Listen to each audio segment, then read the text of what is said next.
لله وكفى وسلام على عباده الذين اصطفى أما بعد فأعوذ بالله من الشيطان الرجيم بسم الله الرحمن الرحيم شهر رمضان الذي أنزل فيه القرآن هدى للناس وبينات من الهدى والفرقان وقال النبي صلى الله عليه وسلم من صام رمضان إيمانا واحتسابا غفر له ما تقدم من ذنبه سبحان ربك رب العزة عما يصفون وسلام على المرسلين والحمد لله رب العالمين.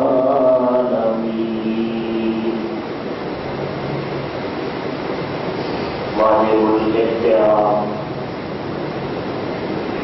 معزز سامعین کرام، ماہ شعبان کا آخری عشرہ اختتام کی دہلیز پر قدم رکھنے والا ہے. رمضان المبارک کی آمد ہے. اس سلسلہ میں آج کے اس بیان کو استقبال رمضان کے عنوان سے معنون کیا جاتا ہے، جس کی تمہید کے طور پر اتنی بات ذہن میں رکھیے کہ رمضان مہمان مہینہ ہے، مہمان ہے، اس کو بھیجنے والا رحمان ہے اور اس کا میزبان مسلمان ہے. یا ایھا الذین آمنوا کتب علیکم الصیام. مہمان رمضان ہے، بھیجنے والا رحمان ہے اور میزبان مسلمان ہے. اس دنیا میں جب کسی کے پاس کوئی مہمان آتا ہے تو اس مہمان کے اپنے میزبان پر 3 حق ہوتے ہیں. نمبر 1، جب آئے تو اس کی شایان شان استقبال کیا جائے. جب تک رہے اس کی چاہت کے مطابق ضیافت اور اکرام کیا جائے. جب جانے لگے تو محبت بھرے انداز اور حسرت بھری کیفیات سے اسے الوداع کیا. رمضان کی مہمان ہے، اس کے بھی اپنے میزبان پر یہ تینوں حقوق ہیں. آئے تو اس کی شایان شان استقبال، 29 یا 30 دن رہے تو چاہت کے مطابق ضیافت اور اکرام. جانے لگے تو محبت اور حسرت کی کیفیت سے اس کو الوداع۔ آج کے اس بیان میں رمضان المبارک کی فضیلت، عظمت، منقبت کی بحث میں نہیں جاتا، صرف اتنا کہوں گا جس طرح اس مہمان کو بھیجنے والا عظیم ہے، اسی طرح مہمان بھی عظیم ہے۔ امام بہقی رحمہ اللہ فرماتے ہیں، نبی کریم صلی اللہ علیہ وسلم نے فرمایا، سید الشہور شہر رمضان، تمام مہینوں کا سردار رمضان کا مہینہ ہے۔ اللہ نے باقی مہینوں کا قرآن میں ذکر تو کیا ہے، ان عدت الشہور عند اللہ 12 شہر منها 4 حرم، لیکن نام نہیں دیا۔ رمضان وہ مہینہ ہے جس کا اللہ نے صراحت کے ساتھ قرآن میں نام لیا ہے، شہر رمضان الذی انزل فیہ القرآن، رمضان کا مہینہ ہی ہے جس میں اللہ نے قرآن کو کہا۔ قرآن کریم کو لوح محفوظ سے آسمان دنیا پر بیک وقت رمضان کے مہینہ میں نازل کیا گیا، اور پھر آسمان دنیا سے حضور کے قلب سلیم پر قرآن کریم کا نزول بھی رمضان میں ہی شروع ہوا۔ نہ صرف قرآن کریم بلکہ امام طبرانی رحمہ اللہ نے المعجم الکبیر میں نبی کریم صلی اللہ علیہ وسلم کا فرمان نقل کیا ہے۔ حضور فرماتے ہیں، اللہ نے حضرت داؤد پر زبور، موسیٰ پر تورات، عیسیٰ پر انجیل، ابراہیم پر صحیفے، سب کے سب رمضان کے مہینہ میں نازل۔ تو پتہ یہ چلا رمضان اور وحی رحمان کا آپس میں بڑا تعلق ہے۔ آج کے دور میں واحد وحی قرآن کریم کی شکل میں موجود ہے، باقی تمام وحی منسوخ، محرف و مبدل، غیر محفوظ ہے۔ جو وحی موجود ہے اس کا رمضان سے تعلق یہ ہے، نازل بھی رمضان میں ہوئی، اور نبی کریم صلی اللہ علیہ وسلم جبرائیل کے ساتھ اس وحی یعنی قرآن کریم کا جو دور کرتے تھے وہ بھی رمضان میں کرتے۔ تو مہمان بڑا اعلیٰ ہے، اس کا پہلا حق استقبال کیسے کیا جائے۔ انسانی مہمان کے استقبال کا طریقہ اور ہے، اس روحانی مہمان کے استقبال کا طریقہ اور ہے۔ جب انسانی مہمان آتا ہے، آپ قدموں میں قالین بچھا کے، جھڑیاں لگا کے، پھول کی پتیاں نچھاور کر کے، اس کے نام کے نعرے بلند کر کے، اسے پروٹوکول دے اس کا استقبال کرتے ہیں۔ لیکن یہ تو ہے انسانی مہمان کا استقبال، رمضان روحانی مہمان ہے، اس کا استقبال کیسے کیا جائے گا؟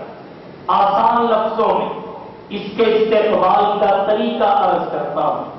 اس کے استقبال کا طریقہ اعمال صالحہ کے لیے ارواح کو بیدار کر کے استقبال کرنا ہے، اپنے آپ کو کاموں سے فارغ کر کے اس کی خدمت کے لیے کھڑا کر کے استقبال کرنا ہے۔ روحانی مہمان ہے، اس کے استقبال کا طریقہ یہ ہے، اس کی آمد سے قبل جیسے صحابہ کرام اپنے لین دین کے معاملات مکمل کر لیتے، تجارتی سفر پہ آنا جانا ہوتا تو آ جا لیتے، اور کوئی ضروری کام ہوتا رمضان کی آمد سے پہلے اسے کر لیتے۔ اپنے تجارتی سامان کا حساب، زکات کے مال کی تعیین، یہ سب کچھ رمضان سے پہلے کر کے اپنے آپ کو رمضانی عبادات کے لیے فارغ کر لیتے، اور یہی رمضان کا استقبال ہے۔ جب آئے تو انسان پہلے سے استقبال کے لیے کھڑا ہوا ہے، یہ نہیں کہ رمضان آ رہا ہے اب اس لیے اس کا استقبال کرنا ہے، لیکن اس کے اپنے کام مکمل نہیں ہو رہے۔ جو کام رمضان کی آمد پر اس کے استقبال میں رکاوٹ بنتے ہیں، وہ رمضان کی آمد سے پہلے مکمل کر لیے جائیں۔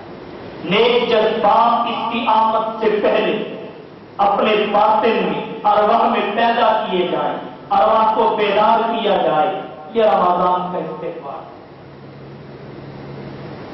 دوسرا حق مہمان کا میزبان پہ یہ ہوتا ہے، جب مہمان آ چکے تو اس کی چاہت کے مطابق ضیافت اور اکرام، اس کی استطاعت کے مطابق نہیں، استطاعت اپنی لیکن چاہت اس کی، استطاعت اپنی چاہت اس کی، آپ کی استطاعت نہیں مہمان کو ملک شیک پلانے کی، استطاعت چائے یا بوتل کی ہے تو استطاعت اپنی لیکن چاہت اس کی، جناب پھیکی یا میٹھی، استطاعت اپنی چاہت مہمان کی، تاکہ مال، پیسہ اور وقت کا ضیاع بھی نہ ہو اور مہمان بن کھائے دسترخوان سے اٹھ بھی نہ سکے۔ آج کے دور میں اپنی مرضی سے میزبان بڑے بڑے دسترخوان چن دیتا ہے، لیکن مہمان جیسے بیٹھتا ہے ویسے ہی اٹھ جاتا ہے۔ استطاعت اپنی لیکن چاہت مہمان کی، اس کی چاہت کے مطابق، یہ دانش مندی ہے، عقل مندی ہے۔ اب سوال یہ ہے، اس روحانی مہمان کی چاہت کیا ہے؟ اس کی ضیافت اور اکرام کرنے کے لیے اس کی چاہت کیسے معلوم ہوگی؟ یہ جناب نبی کریم صلی اللہ علیہ وسلم کی تعلیمات سے، جو رمضان المبارک کی چاہت اور تقاضوں کو سب سے زیادہ سمجھتے ہیں، آپ صلی اللہ علیہ وسلم کی تعلیمات بتاتی ہیں کہ رمضان کی چاہت اکرام کے سلسلہ میں دو چیزیں ہیں۔ نمبر ایک، اولاً رات کی تراویح، نمبر دو یعنی ثانیت دن کا روزہ۔ اور یہ بات ذہن میں رہے، تراویح ترتیب کے اعتبار سے پہلے ہے، روزہ بعد میں ہے، اور تراویح کے بغیر روزہ ایسے ہے جیسے سالن کے بغیر روٹی ہو۔ ترتیب میں سالن پہلے ہے، روٹی بعد میں ہے، سالن پہلے پکتا ہے، روٹی بعد میں پکائی جاتی ہے، یا سالن پکا کے بازار سے منگوائی جاتی ہے۔ بالکل اسی طرح تراویح پہلے پڑی جاتی ہے، روزہ بعد میں رکھا جاتا ہے۔ تراویح پہلے اور ضروری ہے، اگرچہ یہ فرض تو نہیں لیکن عام نوافل کی طرح بھی نہیں، سنت مؤکدہ ہے۔ نبی کریم صلی اللہ علیہ وسلم کی احادیث، آپ کے عمل، حضرات خلفائے راشدین، صحابہ کے عمل، تابعین، تبع تابعین کے اعمال سے ثابت ہے۔ اور بغیر تراویح کے روزہ رکھنا یہ ایسے ہی ہے جیسے بغیر سالن کے کھانا کھانا یا مہمان کو کھلانا۔ کوئی بھی دانش مند میزبان بغیر سالن کے مہمان کے سامنے کھانا نہیں رکھتا، خود بھی نہیں کھاتا، کیونکہ وہ اس بات کو سمجھتا ہے کہ سالن کے بغیر کھانے کی طاقت کامل طریقے سے حاصل نہیں ہو سکتی۔ تو ادھر بھی سمجھنا چاہیے کہ تراویح کے بغیر رمضان میں اترنے والی اللہ کی رحمت کامل طریقے سے حاصل نہیں ہو سکتی۔ تراویح تو ضروری ہے روزے کے لیے، جیسے سالن ضروری ہے روٹی کے لیے۔ البتہ سلاد، رائتہ یہ کھانے کے ساتھ اضافی چیزیں ہوتی ہیں اور دسترخوان کا حسن کہلاتی ہے۔ بالکل اسی طرح تسبیح، ذکر، اذکار، نوافل پڑھنا، تہجد پڑھنا، قرآن کریم کی بیٹھ کے تلاوت کرنا، یہ رمضان المبارک میں نامہ اعمال کا حسن ہے، لیکن تراویح ضروری ہے۔ جس طرح سلاد اور رائتہ کھانے کا، دسترخوان کا حسن ہے، کھانا ان کے بغیر بھی مکمل ہے، اسی طرح تراویح اور روزہ، یہ دو چیزیں رمضان کی ضیافت کے لیے ضروری ہے۔ نوافل، تسبیح، ذکر، اذکار، قرآن کریم کی تلاوت، یہ اضافی اعمال ہے، رفع درجات کا باعث ہے اور یہ نامہ اعمال کا حسن ہے۔